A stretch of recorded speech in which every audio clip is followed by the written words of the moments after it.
Hello. My name is Jolie Crew. My parents sold my Ocean View villa behind my back to secure a future for my brother, the same brother who's never held down a job longer than 6 months. They didn't ask. They didn't even warn me. Because they thought I'd stay silent, just like I always had. They used an old signature. Lied to my face. Even used my name to take out loans. But I wasn't the daughter they remembered. I was already a millionaire. So I took back everything they stole. But here's the part no one saw coming. What else were they willing to erase from my life? And how long had they been planning to bury me alive, without ever digging a grave? It was one of those rare California mornings when the sky looked almost too clean, as if someone had rinsed it with light. I sat at a small corner table inside a co-working cafe downtown, halfway through a cup of coffee that had gone cold because I'd been lost in emails. My laptop screen glowed with numbers and contracts, my quiet proof that I'd built a life no one in my family ever thought I could. The phone started buzzing beside my keyboard. Mom, the caller ID read. I almost let it go to voicemail. We'd never been the kind of mother and daughter who talked just to talk. But something in me, habit, guilt, curiosity, made me pick up. Hey, Mom, I said. Jolie, sweetheart. Her voice sounded cheerful, rehearsed. I hope I'm not interrupting. I told her I was working. Oh, good, you sound busy, she said. Listen, there's something I wanted to tell you before you hear it from someone else. We've sold your villa. I stopped breathing for a moment. My villa. The one by the ocean. We needed to move quickly, so we went ahead and handled the paperwork. The market's good right now, and Jarrett's starting his new business after the wedding. This gives him the foundation he needs. She said it as if she were explaining why she donated old clothes to charity. You sold my house. We did what was best for the family, she said gently. You'll understand one day. I couldn't speak. My chest felt hollow, like a vacuum had been switched on inside me. The cafe noise faded, replaced by the sound of her voice explaining something about supporting each other. I hung up before she finished. The reflection on my laptop screen showed a woman I barely recognized, 36, professional, successful, but still that quiet daughter who had always been expected to nod and smile. I closed the laptop, slipped the phone into my bag, and walked outside into the sunlight that suddenly felt colder than it should. 2 weeks earlier, everything had already started to rot beneath the surface. At Jarrett's wedding reception, the ballroom was full of soft music and fake laughter. My brother, wearing an expensive suit he couldn't afford, was surrounded by people congratulating him on a future he hadn't earned. I had been told the seating was tight, so I was placed near the kitchen doors, close enough to smell the dishwater and coffee grounds. I remember bringing a bottle of vintage wine from my villa, thinking it would be a nice gesture. I'd saved it from the first bonus I ever earned. But before I could even open it, Vesper, my new sister-in-law, spotted the label and smiled for the cameras. Oh, perfect, she said, taking it from my hands. It's from Jarrett's private collection. Private collection. My stomach clenched. The guests clapped politely. No one corrected her.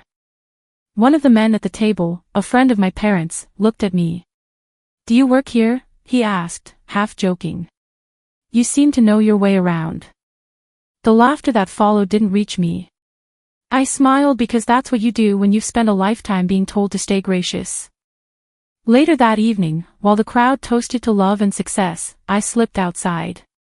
The ocean was just beyond the hotel patio, dark and restless. I leaned on the railing, wondering why it always felt easier to talk to the sea than to my own family. That night I drove home to my villa, my only safe place. It was quiet, filled with the scent of cedar and salt air. I remember thinking, at least this is mine. Now it was gone. I spent the rest of the day moving through fog. I called the real estate office to confirm, hoping it was some misunderstanding. The woman on the line said cheerfully, yes, the transaction closed last week. Power of attorney signed by family. Everything looked proper. Proper. The word scraped across my nerves. By evening, I found myself driving toward the coast. The sun had already dipped below the waterline, leaving the horizon streaked with pink and gray. When I reached the villa, the gate was open. Boxes sat on the porch, labeled in someone else's handwriting. I walked through the doorway, heart pounding. The air inside was stale. Furniture covered with sheets, walls stripped of paintings. My footsteps echoed. In the living room, something small lay on the floor, a photograph face down. I picked it up. It was me, 16 years old, standing beside my grandfather at the pier. He'd written on the back, "For Jolie, who sees the world differently, and that's her gift." He'd been the only one who ever said that out loud. I sat on the floor, holding the picture until my hands stopped shaking. I remembered him telling me once, never let them make you smaller, no matter how much they love to. Outside, the wind picked up. The ocean roared like it wanted to warn me about something I already knew too late. I looked around at the empty house, my house, and realized silence can be the loudest sound in the world. Driving back that night, I didn't turn on the radio. I didn't cry either. I thought about how easily people say, family, when what they mean is ownership. At a red light, I called my mother again. She answered on the second ring, cheerful as if nothing had happened.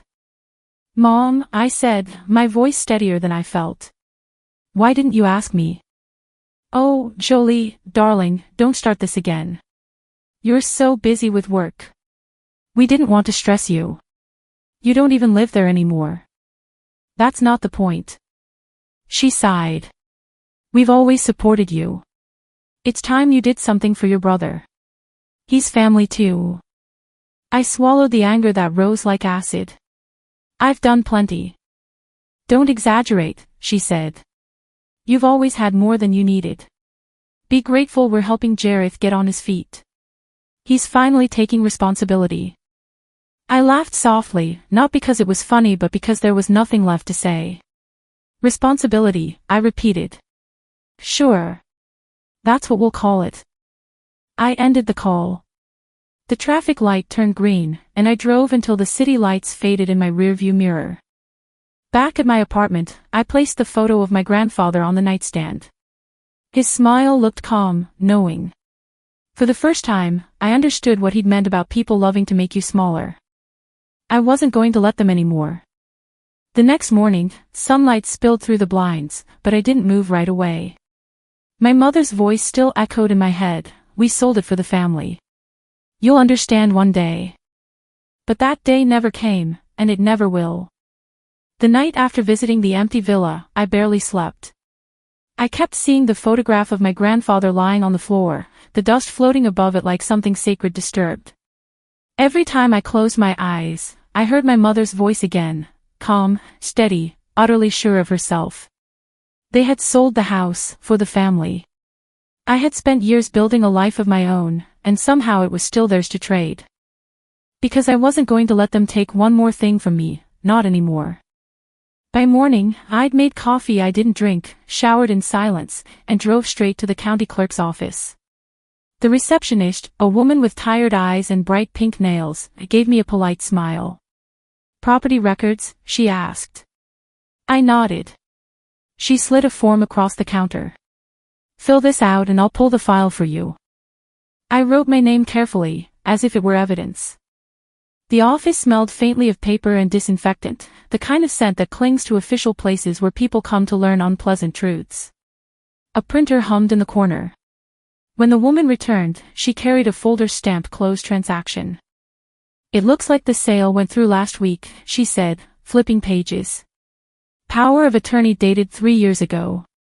That's you, right?" My stomach twisted. "Can I see that?" She turned the file around. My own name stared back at me in blue ink, a signature that looked almost right. The same one I'd scrawled years ago when I was recovering from a minor surgery, trusting my parents to handle utilities and mail while I was confined to bed. I'd forgotten about that document the way you forget a lock on a door you think no one will ever try. They had used it again. Quietly. Legally. I thanked the clerk and stepped outside. The sunlight hurt my eyes. For a while, I just stood on the courthouse steps watching people walk by, people arguing on phones, balancing coffee cups, going about their business.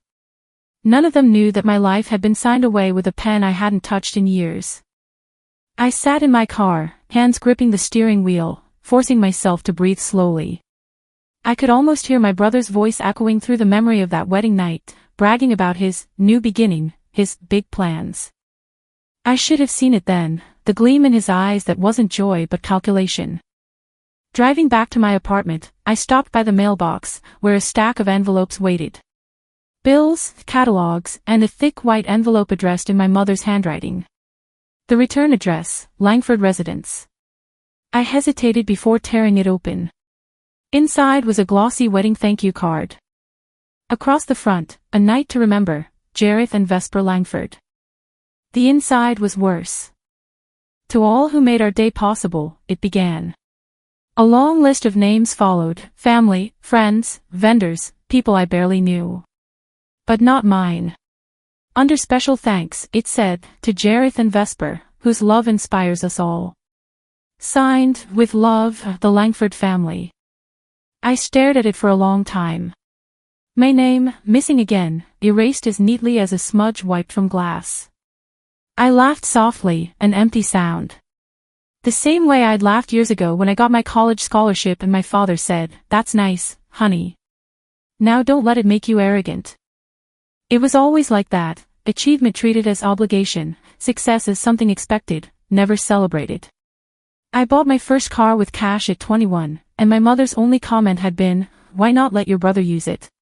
He needs transportation more than you." Sitting on the couch, I flipped through the card again, trying to find some hint of oversight, a line that might prove it was an accident.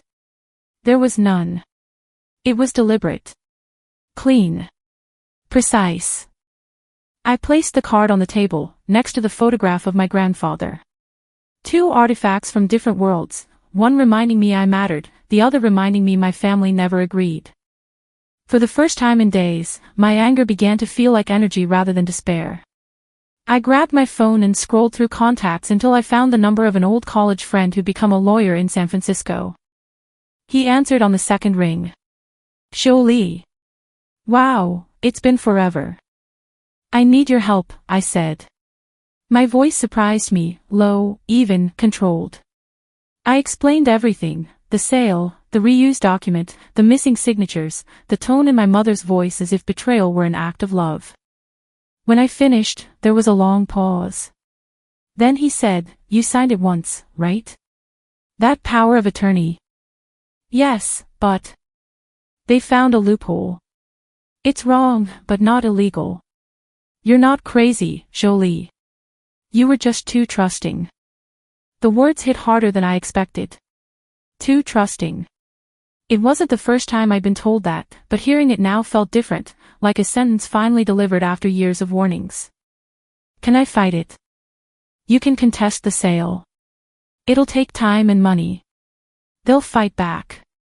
Are you ready for that?" I looked out the window. The street below shimmered with heat. "I don't know yet. But I can't just do nothing." "Then start gathering proof," he said. "Every signature, every email. If they lied once, they probably lied twice." After we hung up, I sat there staring at my reflection in the dark phone screen. The woman looking back at me wasn't fragile. She was furious. Not screaming, not crying, just quietly burning. I whispered to no one, I was never given permission to be angry. That ends now. Evening fell before I realized I hadn't eaten all day. The sky outside my window shifted from orange to deep violet. I turned on a lamp and began sorting through a box of old papers, bank statements, letters, receipts. Anything with a signature. I wanted to see their handwriting again, to trace the small lies that built this larger one. Hours passed. By the time I looked up, the clock showed past 10. My eyes ached. I stacked the papers neatly and slid them into a folder. Tomorrow, I decided, I would find a forensic document examiner.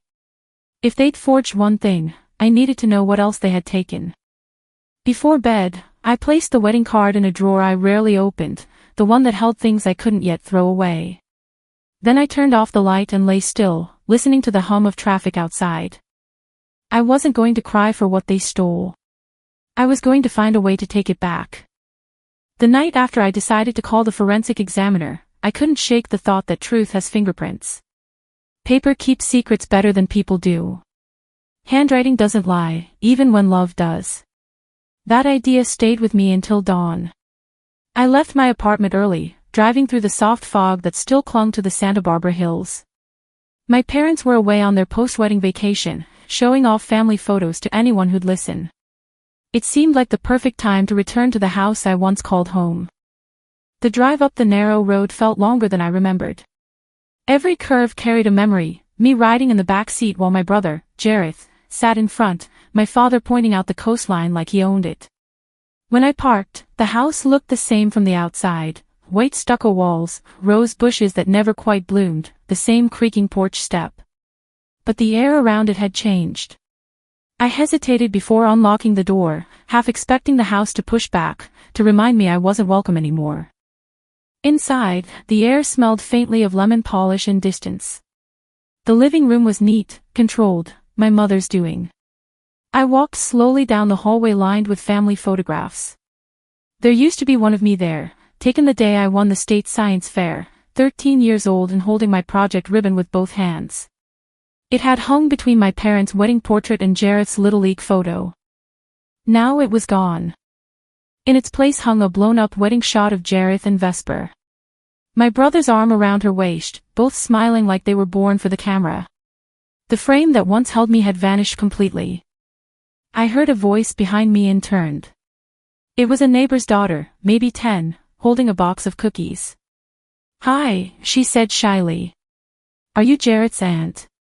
The question hit harder than it should have. I forced a smile. "Something like that." She pointed at the wall. "Did you grow up here?" I looked at the row of curated faces, each one telling a version of the family that didn't include me. "Not really," I said softly. "It just looks like I did." The girl nodded as if that made perfect sense and skipped off toward the kitchen. I waited until she was gone before moving again. My old bedroom door was closed. I opened it slowly. The same pale blue curtains, the same desk by the window, but everything else felt smaller, like the room had exhaled once I left and never drew breath again. Dust floated in the slanted light. I crossed to the desk, running my fingers over the surface. It was empty except for a box labeled "school stuff." I sat down and opened it. Old notebooks, a medal from a math competition, a broken pen. Beneath those, a manila folder marked Scholarship 2005. My father's handwriting. I opened it out of instinct. Inside were copies of my scholarship forms, recommendation letters, and one document I'd never seen before, a cover letter my father had written to the admissions committee. My throat tightened as I read the neat lines of his typing. "Jolie is disciplined and hardworking," it said, "but she lacks the kind of ambition that would make her a leader." I read that line twice. Then a third time, just to be sure I hadn't misunderstood. I hadn't. My father had handed them that letter, and then stood at my graduation beaming like he was proud. I felt the edges of the paper tremble in my hands. The betrayal wasn't loud, it was almost elegant.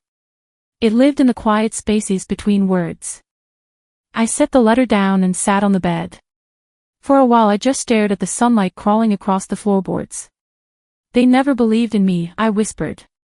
"Not even when I gave them every reason to." It wasn't a new wound. It was one that had been reopened so many times it barely bled anymore. I let my head fall back against the wall and closed my eyes. Memories rose up like old film reels. Jareth's trophies displayed in the living room, polished weekly even when he came in last, my father telling guests, "Jareth's got real potential," while I set the table behind him. I remembered the track meet where I fell and scraped my knees raw, finishing the race anyway, only to look up and find no one there. They'd left early because Jareth had a dentist appointment. I'd told myself those things didn't matter. But sitting in that room now, I realized they had shaped everything. The villa I bought had been more than a home, it was proof. Proof that I could stand on my own. And they sold it like a spare chair in the attic. When I finally stood, the light had shifted to late afternoon. I walked back down the hallway. The silence pressed against me. I paused at the wall of photos again. The housekeeper must have come by recently, the glass gleamed, not a single fingerprint in sight. I reached into my bag for my phone. Framed faces smiled at me, Jareth, Vesper, my parents looking polished and proud. The space where my photo once hung looked almost deliberate, a clean rectangle of lighter paint. I took a picture of it. The camera click sounded too loud. On the screen, the empty space glared back at me, more honest than any smile. I typed a caption, "Some absences speak louder than presence." My thumb hovered over post. Then I stopped. Not yet. Let them believe their story still holds. Let them think I've stayed silent. I slipped the phone back into my bag and turned toward the door. As I walked through the living room, I noticed a small stack of mail on the table, unopened. One envelope caught my eye, handwritten, my name on the corner as if someone had started to send it but never did. Inside was a folded note on thick paper. "We hope you'll forgive us for the way things have been handled. You know we only want what's best." No signature. No apology.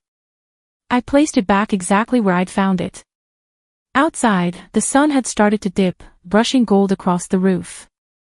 I stood on the porch for a long time, breathing in the faint scent of roses that never seemed to bloom right. I used to think this house was a part of me. Now it felt like a story I'd outgrown. I pulled the door closed behind me, then stopped. For once, I didn't bother to make it quiet. The sound of it slamming echoed down the street. It was time to dig deeper. If they could erase my name from the wall, what else could they erase from paper? 2 days had passed since I stood in that hallway, staring at the blank space on the wall where my childhood photo once hung. 2 days since I walked out of the house where I was raised and finally understood it had never been a home. That morning, I sat alone on the patio of a quiet cafe in downtown Santa Barbara. The air smelled of strong espresso and lavender from the flower cart just outside. Cars passed slowly along the main street, and I could hear the occasional echo of laughter from a nearby table. But my mind was elsewhere, still caught in the trap of what had been done to me, and what I hadn't yet uncovered. Across from me sat Derek Walsh, a friend from college turned tech investor. We hadn't spoken in a while, life had taken us in different directions, but when I called asking to meet, he didn't hesitate. He looked concerned, even before I spoke. "You sounded off on the phone," he said. I gave a small nod, then pushed the folder across the table. "I need you to look at something." He opened it, flipped through the sale documents of my villa, the power of attorney, the notary stamp that had been reused without my consent. His brow furrowed deeper with each page. "This is messy," he said quietly. "But what does this have to do with me?" I didn't answer right away. Instead, I leaned forward and asked, "Do you remember Jarrett's wedding? All the big names who showed up?" "Yeah, I was surprised he pulled in that crowd," Derek admitted. "Honestly, I thought you had something to do with that." I shook my head slowly. I wasn't involved. At all. In fact, I wasn't even invited to the main planning meetings. I was just a name on the seating chart, barely that. Derek paused, then rubbed his jaw. "Okay, I wasn't going to bring this up, but I think you need to know something." My stomach clenched. 6 months ago, Jareth pitched me and a few others at a dinner in San Francisco, Derek said. He claimed he was launching a new AI startup, something about predictive consumer trends. He said he had serious family backing. Said the funding came from a successful founder in the family, but he didn't name names. I let out a slow breath. He was talking about me. Derek's eyes widened. "Wait, you?" "He used my success. My reputation," I said, feeling the heat rise in my chest. "And now I'm finding out the wedding was more than a celebration, it was a networking ploy." He looked uncomfortable. I thought it was odd, but he's persuasive. Everyone assumed you were behind him. I stared down at my hands, flexing my fingers slowly. "And it gets worse, doesn't it?" Derek hesitated. That pause told me everything. "Just say it," I told him. He glanced around, then leaned closer. "He used your name. Not just to impress people, He used it legally. You were listed as a silent co-founder in several documents he submitted to investors and banks. What? He even provided an email address connected to your name. Your real one. You might want to check it. I felt the blood drain from my face. That's identity fraud.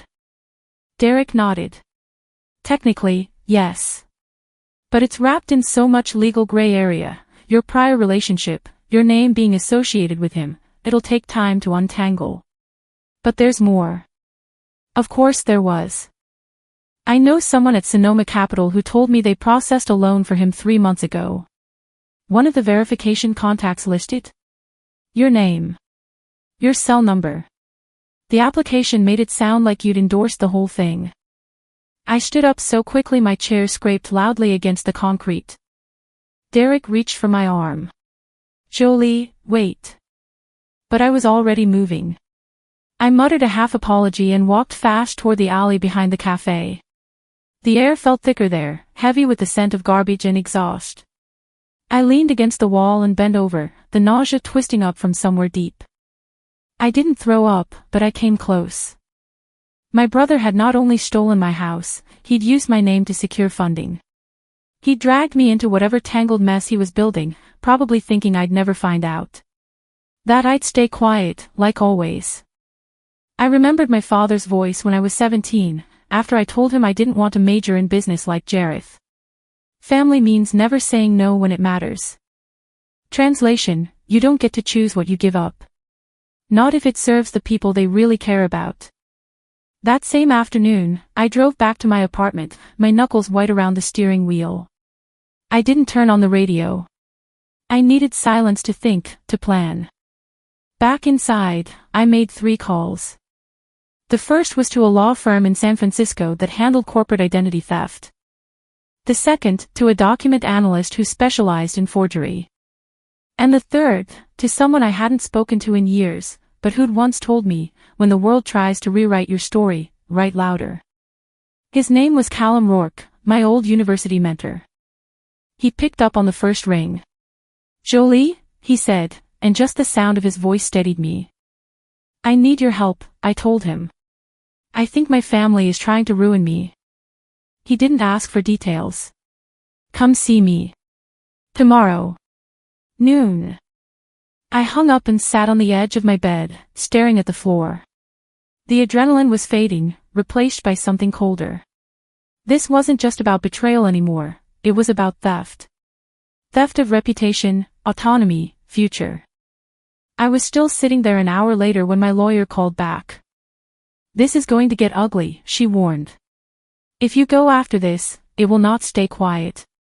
They weren't quiet when they sold my house, I said. They weren't quiet when they used my name.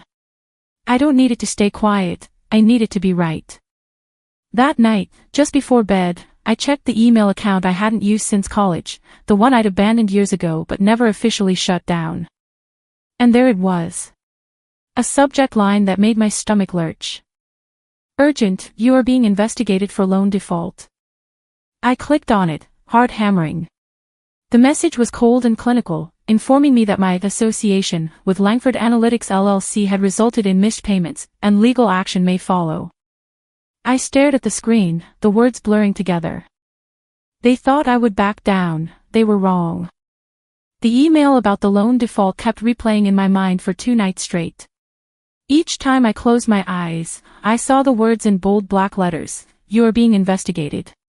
It wasn't just about money, it was about control. Jareth wanted me cornered, silenced, humiliated. But I wasn't going to fight dirty, I was going to fight smart. The next afternoon, I met Callum Rourke at a rooftop cafe near the university. The place was quiet, a refuge from the chaos below. Students walked across the quad laughing, carrying books and iced coffees, blissfully unaware of how fragile that innocence would one day feel. The air carried the faint scent of sea salt and espresso, mixing with the warmth of the late sun. Callum spotted me first, his silver hair catching the light as he waved me over. "Jolie Crew," he said, standing to hug me. "You look tired, but determined." "I'm both," I admitted, setting my bag down. We ordered tea, the way we always used to after his evening lectures years ago. For a moment, it felt like I'd stepped back in time, when everything was simpler, before family, money, and betrayal became the same conversation. I told him everything. The forged documents, the sale of the villa, the loans in my name, the email. I spoke calmly, the words coming out more organized than I felt. Callum listened without interrupting, his hands folded on the table, his expression unreadable. When I finished, he let out a slow breath. They didn't just cross a line, he said. They burned the map. I gave a humorless laugh. That's one way to put it. He leaned closer. Tell me something. When did you stop thinking you had the right to be angry? The question hit like a slap. I stared at him, unsure what to say. He continued, because from what I remember, the Jolie I taught didn't take injustice quietly. She questioned everything. I looked away toward the horizon where the ocean shimmered. Somewhere along the way, I realized anger scared them more than failure. So, I learned to stay polite. And what did that buy you? Peace, I thought. I paused. But it wasn't peace. It was permission to be erased. Callum nodded slowly, his eyes kind but firm. Then maybe it's time you remembered who you were before you tried to earn their love. That silence between us carried more truth than any advice. He reached for his tea and said softly, fight for justice, not revenge. Revenge eats at you. Justice restores you. And remember, your silence won't buy peace. It only protects their image. The words sank deep. I realized he wasn't telling me to forgive or forget, he was reminding me to stand upright in my own story. We talked for another hour, mapping out options. He gave me contacts for a reliable legal team in Los Angeles, told me which banks to request records from, even offered to help me frame a statement if things went public. Before we parted, he smiled faintly. You're stronger than they remember, Jolie. That's what terrifies them. I left the cafe with a quiet certainty pulsing in my chest. The sun was dipping lower, the sky streaked orange and violet. I walked to my car feeling lighter, but also sharper, like steel after fire. That evening, back at my apartment, I made dinner but couldn't eat much. I poured a glass of wine and checked my phone. One new voicemail, no caller ID. I pressed play. Jolie, my mother's voice began, gentle and measured. Honey, I heard you've been talking to people about what happened. Don't do that. Don't go around telling people you're wealthy, it's not classy. And please, keep our family business private. You know how rumors spread. We're only trying to help you. She paused long enough for guilt to settle before adding, call me when you've calmed down. The message ended. I sat there, frozen. Her tone wasn't angry, it was patronizing, the same tone she'd used when I was a teenager and wanted to choose my own college. I played it again.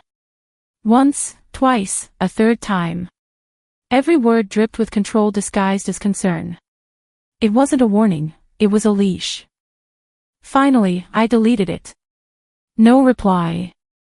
Outside, the evening air was cool. I stepped out onto my balcony and looked toward the coastline. The villa, my villa, stood miles away, but I could almost see it in my mind, the tall windows, the blue shutters, the view of the Pacific that had once made me feel safe. Through months of legal back and forth, my attorney had managed to secure a temporary injunction to pause the property transfer. For the first time in weeks, the house was mine again, even if only on paper. I drove there late that night, unable to resist. The drive was quiet, the streets half empty. When I arrived, the gate creaked open reluctantly, as if remembering me. The moonlight washed over the front porch. I unlocked the door and stepped inside. The house was still empty, no furniture, no echo of family dinners, just walls and shadows. I sat on the bare floor in the living room, the same spot where I'd once laughed with friends, the same place I'd stood when my mother told me they had handled everything. I leaned against the wall, listening to the distant sound of waves crashing below the cliff. This is my house, I whispered. And I'm done being a guest in my own life. I stayed there for hours, not moving. For the first time in a long while, I wasn't afraid of the quiet. When dawn crept through the windows, I pulled out my laptop and opened a blank document. My fingers hovered over the keyboard. Words came slow at first, then steady. I drafted my first legal notice to the Langford Family Trust, demanding an immediate freeze on all shared assets until a full financial audit could be completed. I detailed the unauthorized sale, the forged documents, and the misappropriation of my name in business dealings. By the time I finished, the sun was up, spilling gold across the walls. I reread it once, then attached the file to an email addressed to the family's lawyer. Subject line, effective immediately. I didn't recheck for typos. I pressed send. The quiet that followed wasn't emptiness, it was power reclaiming its place. That night, after work, I poured another glass of wine and opened my social media account, something I hadn't done in years. My last post had been a photo of the villa's view, before everything fell apart. I started typing, letting the words flow from somewhere honest and unfiltered. When your silence protects injustice, it becomes complicity. No hashtags, no explanations. I hit post and closed the app. The war they started quietly, I would finish loudly. A few days after I posted my message, the calm I'd built around myself shattered. The first explosion came from a place I least expected, the internet. I woke early, made coffee, and sat by the window of my downtown condo, the morning sunlight bouncing off glass buildings. When I picked up my phone, there were over 200 notifications. My name was tagged everywhere, Twitter, Instagram, Facebook, places I hadn't visited in years. At first, I thought it was about my post. But then I saw the headline, From Wedding to Waterfront, the Langfords' New Dream Home. Curiosity curdled into nausea. I clicked the link. There she was, Vesper. My sister-in-law, wrapped in a silk robe, hair blowing in the ocean breeze, standing on the balcony of my villa. My villa. The video opened with cinematic music and drone footage sweeping over the property, white arches, the cliffs, the infinity pool glimmering like liquid glass. The caption read, "When your husband surprises you with your forever home, thank you, Jareth, for making my dreams come true." She smiled into the camera, that practiced influencer look of humble luxury. "It's been a whirlwind year," she said. "Our startup is thriving, our love is stronger than ever, and now, this home. Proof that hard work and faith pay off." The comments section was worse. "Goals," one woman wrote. "Jareth is such a gentleman, lucky girl," another added. Dozens tagged me, "Wait, wasn't this your house?" My throat went dry. I stared at the screen for so long I forgot to blink. Then came the texts. Friends from college, old clients, even an investor who'd once mentored me. "Didn't you used to live there? Hey, I thought that was your villa. What's going on? Are you part of their company now?" Every message was polite on the surface, but underneath it was the same question: what did you do to lose everything? I typed out a dozen responses, deleted each one. For hours, I said nothing. Instead, I sat at my desk, watching the comments multiply like bacteria. By noon, I stopped pretending to work. I poured another coffee and opened my laptop. If they wanted to humiliate me publicly, I'd answer publicly, but on record, not through gossip. I called my lawyer. "I'm sending you something," I said. "A video. I need a cease and desist for image misuse and defamation." He didn't even sound surprised. "I'll start drafting the paperwork. It'll be in their inboxes before sunset." When we hung up, I forwarded him the link. Then I called Callum. He answered on the first ring. "I saw the video," he said. "You okay?" "I'm not broken," I told him. "Just disgusted." He paused before answering. "You might want to come by my office. I found something in the archives of the county estate records. Something about your grandfather's holdings." That sentence changed everything. 2 hours later, I sat across from him, sunlight pouring through the wide windows of his office. He handed me a thin envelope, yellowed with age. "I requested copies of the original property transfers after your villa was sold," he explained. Turns out, the Langfords didn't just sell the villa, they also tried to hide another piece of land that was never theirs. I unfolded the paper inside. It was a will, handwritten, notarized, dated 15 years ago. My grandfather's signature curved neatly across the bottom. To my granddaughter, Jolie Crew, it read, for the courage I always saw, even when others refused to. Tears welled up before I could stop them. He had left me a separate plot of land, right next to the villa, large enough to build another home, or more. It was worth millions now. They knew, I whispered. My parents. Jareth. They knew. Callum nodded. They've been paying taxes on it from a joint family account. Quietly. You never appeared on the deed because they never filed the amendment. Legally, though. It's yours. I leaned back in the chair, gripping the document like it might vanish. The rage that rose inside me wasn't fiery, it was precise, cold. For years, they had looked me in the eye, pretending they'd given me everything, when in truth, they'd taken even what was meant for me. By evening, I'd made up my mind. That night, I sat at my kitchen table with my laptop open and the will spread beside it. I drafted a statement, clear, factual, impossible to twist. I attached screenshots of the video, the property documents, and the will. Then I wrote the opening line, public announcement, I will be pursuing legal action against those misrepresenting ownership and reputation related to my property. I hesitated, then added, for years, I stayed quiet to protect appearances. That silence ends tonight. Before I hit post, I renamed the adjacent property in the will. Crew's Last Stand. It felt poetic, an anchor, a boundary. A declaration that I would not vanish quietly again.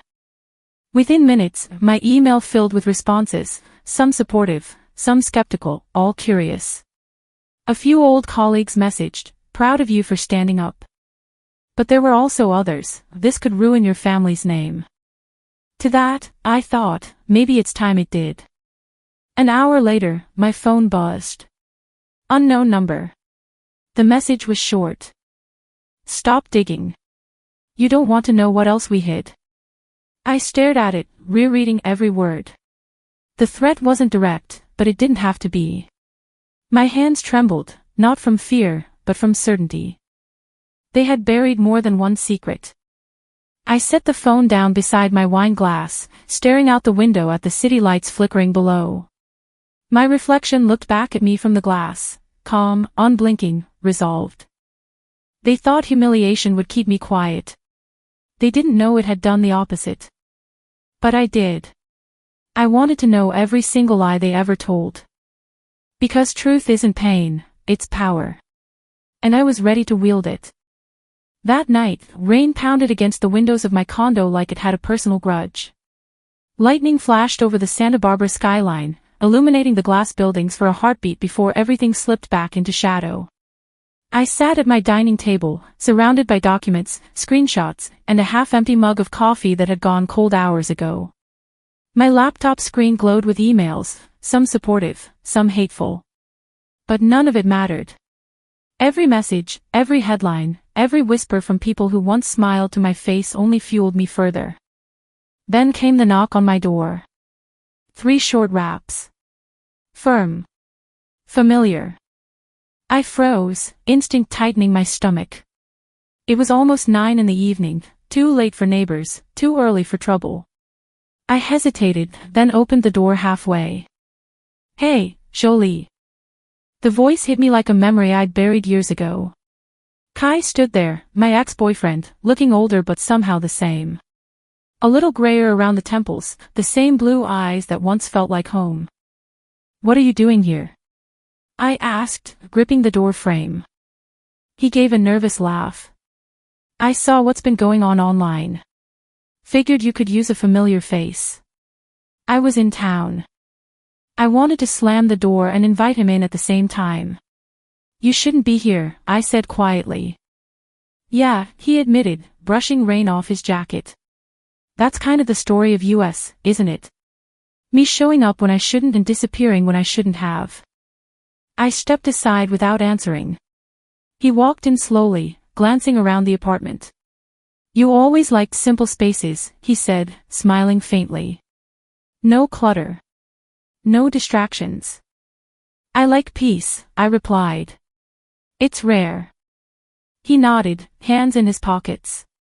The silence stretched until I couldn't take it anymore. What do you want, Kai? He met my eyes. To tell you the truth. About why we broke up. I frowned.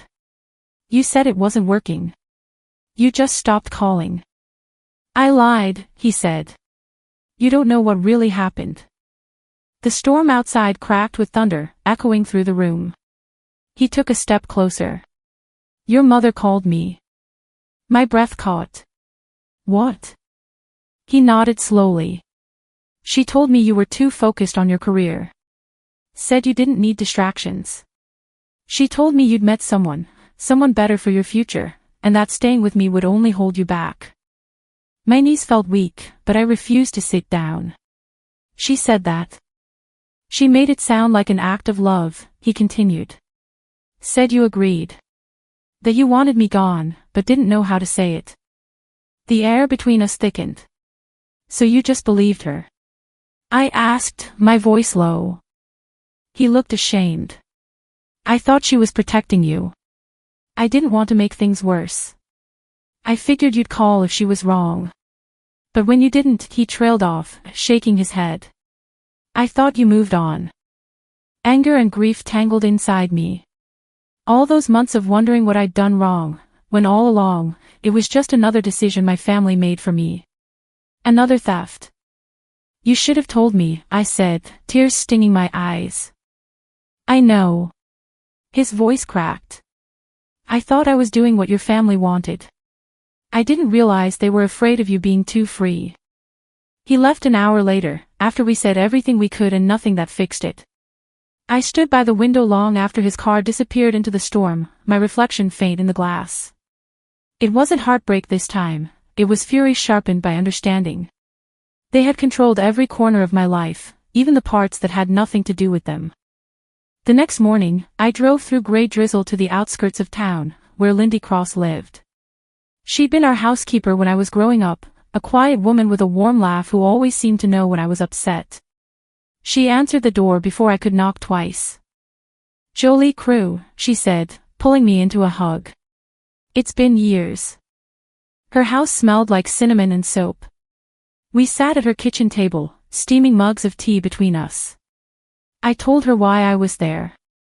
She listened, her face tightening with each sentence. Finally, she sighed. Your mother said you agreed to sell that villa, she said. But I knew better. You loved that place. I was there the night they packed your things, like you were never coming back. I gripped my mug tighter. You saw them. She nodded.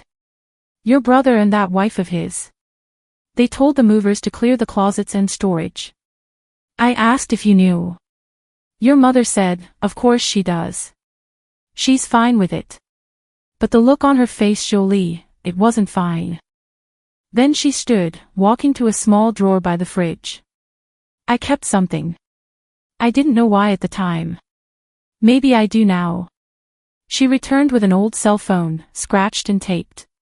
I never deleted the message. She played it. My mother's voice filled the room, crisp and calm. Go ahead and clear it all out tonight. She won't be back for months, and she already agreed to let it go. Just make sure the paperwork is done before she sees anything. It was like hearing a ghost admit to haunting you. I felt my throat close. Lindy watched me with sympathy. I thought about calling you, she said softly. But your mother said it would upset you.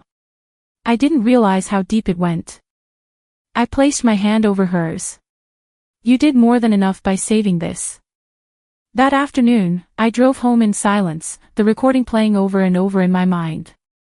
By the time I reached my apartment, the storm had passed, but the clouds still hung heavy. I transferred the audio file to my computer, edited out Lindy's name, and posted a short clip online with a single caption, "This is what erasure sounds like." Within hours, the internet turned upside down. Support flooded in. Strangers left messages saying, "You're brave, stay strong, don't let them win." For once, people weren't questioning me, they were questioning them. But my family didn't stay quiet. By evening, a statement appeared on the Langford family's official page. It called me mentally unstable, confused, desperate for attention. They insisted the recording was fake, a manipulated attempt to harm a respected family. Then Vesper posted again, another video, all smiles and sincerity. "We've tried to help her," she said, hand over her heart. "Sometimes, you just can't save everyone." I laughed when I saw it, not because it was funny, but because it was so predictable. The performance of innocence, the pity disguised as grace. That night, I couldn't sleep.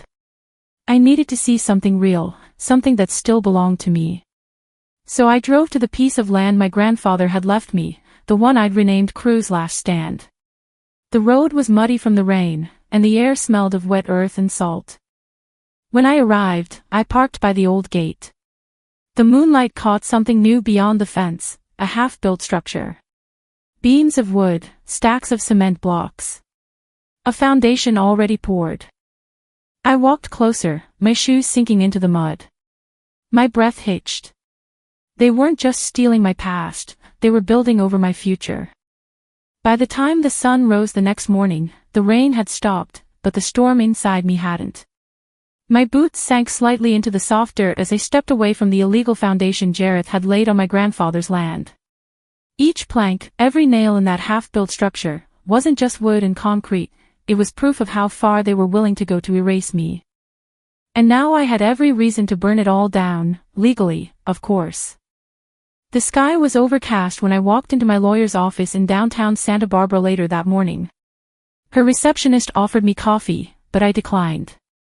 I didn't need caffeine, I was already wired with adrenaline and a kind of cold, focused anger I hadn't felt before. She greeted me in the conference room, her sleeves rolled up and a neat stack of papers already waiting.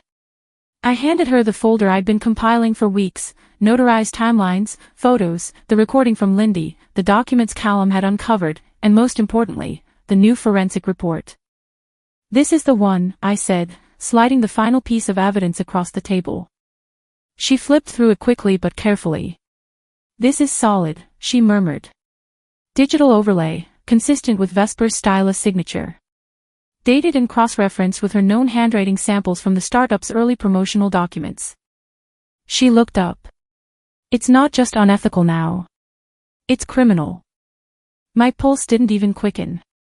It just felt inevitable. By lunchtime, the lawsuit was filed. Fraud, misrepresentation, identity theft. My name listed as the plaintiff. Their names, Marla, Jareth, and Vesper, lined up in clean black font as defendants. And then came the second strike. For months, I'd been quietly working with a real estate investment company, one where I held a silent majority stake. The Langford family estate, where they'd lived for over 20 years, had been leveraged recently in one of Jareth's failed deals. It didn't take much to acquire it through the shell company. I had waited, holding the deed in my desk drawer, unsure whether to use it. But now it was necessary. While the family was at brunch at some country club, their phones buzzing with alerts about the lawsuit, they returned home to find a notice of eviction taped to their front door. The property, effective immediately, belonged to me. That evening, Marla called. She didn't scream. She didn't cry. Her voice was the same one she used to tell me to fix my posture or smile more. "Honey, you look tired." "You don't have to do this," she said softly. "We're family." I let the silence stretch long enough for it to cut. "No," I said, "family doesn't forge signatures. Or lie. Or try to erase someone because she became inconvenient. This isn't revenge. This is justice, on my own terms." "You're hurting your father," she added quickly, like a final card thrown on the table. I closed my eyes for a moment, picturing my father's silence at every turning point in my life. "He stood by while you did it. That's not protection. That's complicity." I hung up. The next morning, my legal team released a press statement. It was short, direct, and free of the emotional language the Langfords had always weaponized. Client Jolie Crew is a victim of sustained financial abuse and misrepresentation at the hands of immediate family members. She is now pursuing full recovery of stolen assets, reputational damages, and restitution through appropriate legal channels. No drama. No embellishment. Just facts. The internet didn't hold back. It didn't matter that I hadn't named names directly, people connected the dots. Screenshots from the Dream Villa video resurfaced.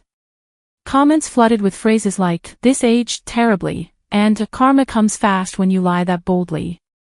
People who'd once bought into the Langford narrative began withdrawing. Invitations rescinded. Investor interest vanished. Vesper's carefully crafted influencer brand started losing followers by the hour. And me? I logged off. I spent that day in silence, reading, walking, cooking for myself. I didn't gloat. There was no celebration. The satisfaction wasn't loud, it was still, grounding. That weekend, I visited the old house one last time. The one where I'd grown up, the one I'd been erased from. I had the keys now. It belonged to me, legally and fully. But I didn't go inside. Instead, I walked up to the front steps and stood there for a long while. Then I pulled a thin envelope from my coat pocket. Inside was a copy of the land deed my grandfather had left me, his real legacy, not the manipulated version my parents sold to the world. I walked into the living room, placed the envelope gently on the mantel, and laid a note beside it.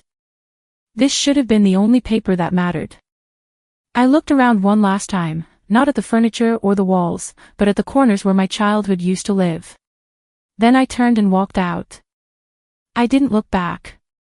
A few days later, a headline blinked across my phone screen as I sat outside a coffee shop.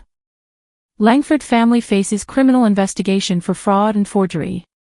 The article detailed everything: the forged power of attorney, the financial exploitation, the misuse of personal identity in business filings. Vesper's name was mentioned multiple times. Jarrett's startup was now under audit. Marla and Eldon had been subpoenaed. I didn't feel triumphant. I felt clean. Justice had arrived, not with fists, but with signatures. Not with shouting, but with receipts. 1 month later, I stood at the edge of the land my grandfather had left me. The Pacific wind swept my hair back, salty and clean. Behind me, the frame of a new structure was going up, steel beams rising in quiet defiance of everything that had been torn down. Crew's last stand. It wasn't a home.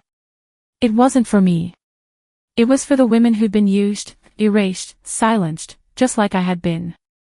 The construction crew waved as I passed. I nodded, not stopping.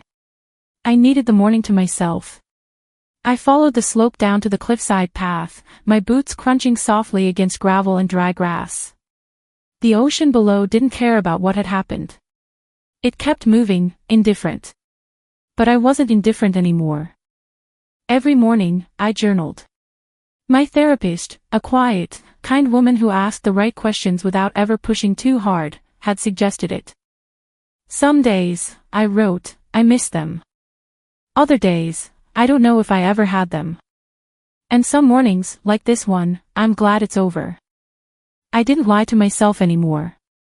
There were things I missed: Sunday dinners before everything cracked, the sound of my father humming while fixing a leaky faucet, even the way Marla used to fold towels like she was performing a sacred ritual.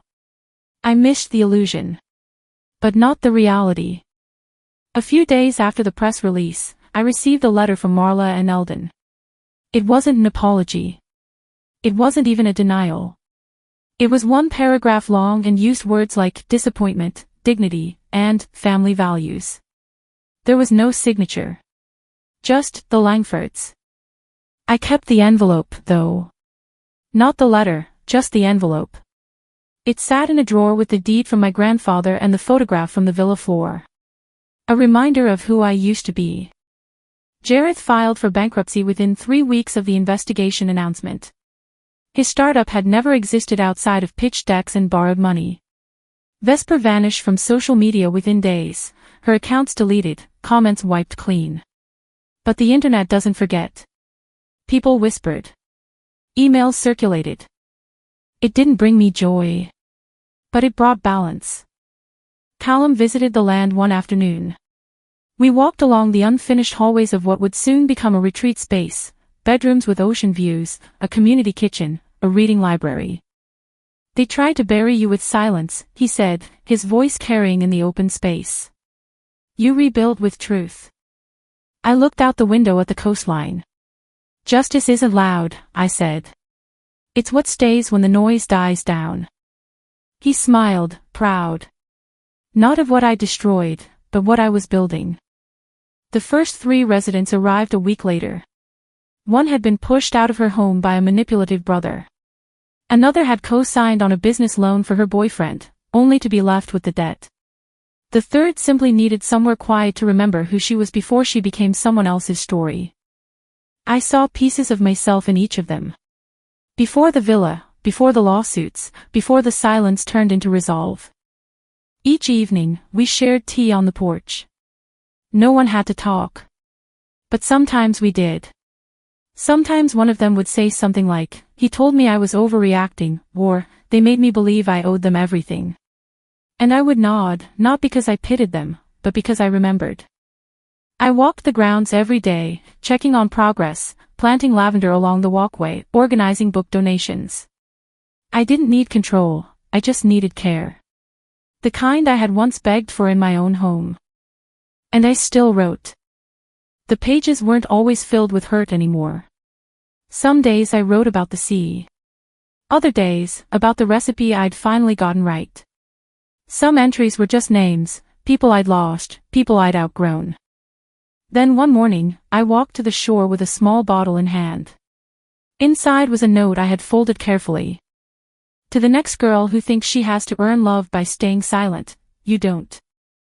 I buried it beneath the sand, close to the rocks where the tide rarely reached. And then I smiled.